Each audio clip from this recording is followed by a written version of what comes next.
Section 6.4, problem number 4. An elevator has a placard stating that the maximum capacity is 3,900 pound, 26 passenger. If you divide 3,900 pound by 26 passenger, that gives you 150 pound average mean. Assume that, and this is the given thing, assume that the weight of males are normally distributed. So this is normally distributed problem with a mean of 182 pound and a standard deviation of 35 pound. Now, using this information, we have three questions to answer. Find the probability that one randomly selected adult male has a weight greater than 150 pounds. To answer this question, remember, we have two different formula. Whenever there is one individual thing, this is the formula we use to find the G-score. And based on the value of G-score, we can find area under the curve, normally distributed curve. That area gives you the probability to the left of that value x. Area under the curve, that G-score gives you area under the curve to the left of the value we're finding the G-score for. So if we need to find the G-score for the sample, then this is the formula we use, where the only difference would be the standard deviation sigma x bar. That can be found by dividing this standard deviation by the square root of the size of the sample. In this case, the weight is normally distributed, so this would be your picture, normal distribution. Mean is 182 pound, sigma, which is standard deviation, is 35 pound, and this is the formula we have to use for finding the G-score, which is approximately negative 0.91. Now, for this G-score, to find the area to the left of 150. Remember that G-score table gives you the area under the curve to the left of 150. That G-score table gives us the area under the curve to the left. Okay, but in this problem we need the area under the curve to the right, because greater than 150 means it's to the right of 150. Okay, so after finding the area from the table, we have to subtract that area by 1, because for normally distributed curve, the complete area under the curve is assumed to be 1. Okay, so for this G-score, let's find out what is the area under the curve to the left of 150 pound. So I'm going to use the G-score table here. You can also use technology like your graphing calculator for finding the probability for this G-score, what is the probability or what is the area under the curve. But I'm using this table here. Our G-score value is negative 0.91. Look at here, negative 0.91. So I'm going to find that value here, negative. So always go to check this. These are the G-score. This first column gives you the G-score up to first decimal place, and for the second decimal place you need to use this first row. We have negative 0.91, so negative 0.91. So this is the value we are looking for, negative 0.9, and this is for 0.90, and this is for 0.91. Okay, this is the value, this is the area under the curve for G-score, negative 0.91. The first place is for zeros, the second place is for 1, third one is 2 for this second decimal place, fourth one is 3, and then keep going. So the area under the curve is 0.8141, which is to the left of the curve. So make sure that take this value, 0.1814.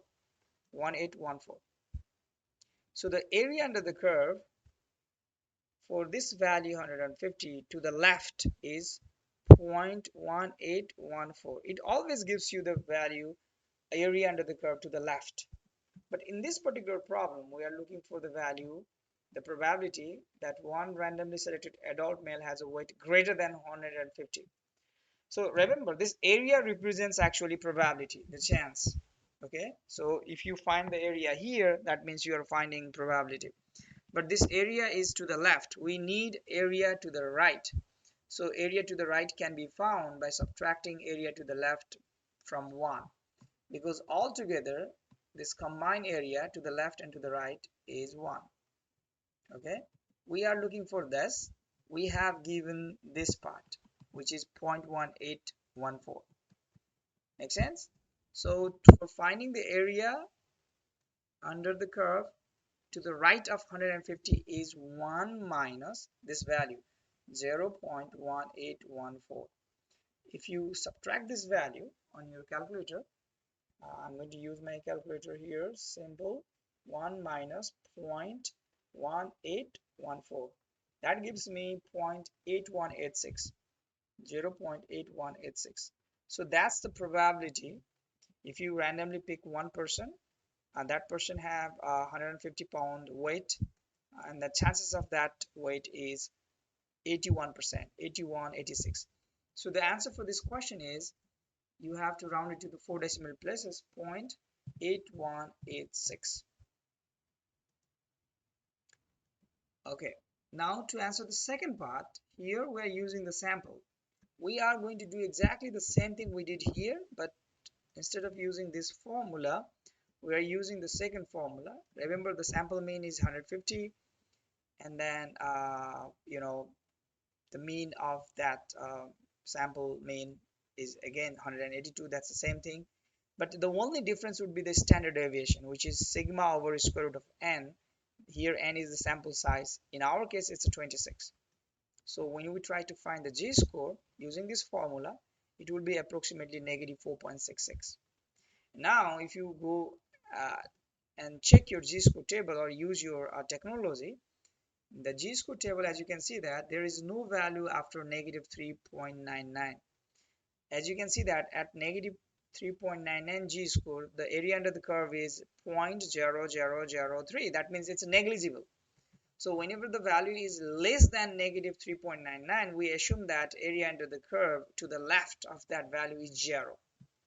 So in this case, if we randomly select 26 sample, then the area under the curve, the area under the curve, according to this calculation, area under the curve to the left of this 150 mean is 0, to the left, but we are looking for to the right. In this question, they are asking you the probability that a sample 26 randomly selected adult males has a mean weight greater than 150. Greater means to the right. Since the area under the curve to the left of 150 is 0, then the area under the curve to the right would be 1 minus that value, which is 1. Make sense? So that's how we find, or we have to use this g-score table. If you go and check your g-score table, as you can see that g-score table, g-score 3.99 gives you 0.99997. After that g-score value, you might get the g-score value 100 or greater than 4. That means the area under the curve would be, approximately 1. Okay, so in this case, that's the right answer. And then third question is, does this elevator appear to be safe? Look at here. The chances of finding any person which is 150 pound, if you randomly pick one person 150 pound, and if you randomly pick 26 person randomly, the average weight would be 150 pound, which is the chances is very high. The probability 1 means it's very high, very high. And then we should have average weight 150 for 26. So that means this elevator is not safe, because the chances of getting more than 150 is very high. You see that? So does this elevator appear to be safe? No, of course not. No, because there is a good chance that 26 randomly selected adult male passenger will exceed the elevator capacity. There is a good chance. That's why, and that is coming from this part B. We saw that if we randomly select 26 males, then their average weight greater than 150 is, the chances of getting that is 1. That means it's highly chanceable. So because there is a good chance that 26 randomly selected adult male passenger will exceed the elevator capacity, it's not safe. Okay, so the only thing, one last thing I would like to make comment here, you have to, if you are using G-square table, then you have to know how to use this. The first row, this one, and first column, this one, combinedly gives you the G-score.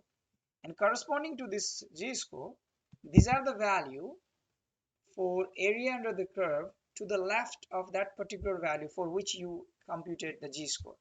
Like we use this formula. So area under the curve to the left of X can be calculated by using this G-score, and that area is inside this table. If you are planning to use a G-score table to solve this problem even in the exam, then you can do that, but make sure that while you use your G-score table, print out. If you have print out, you can keep it, but you have to show me in front of camera while doing that thing in the test. Okay,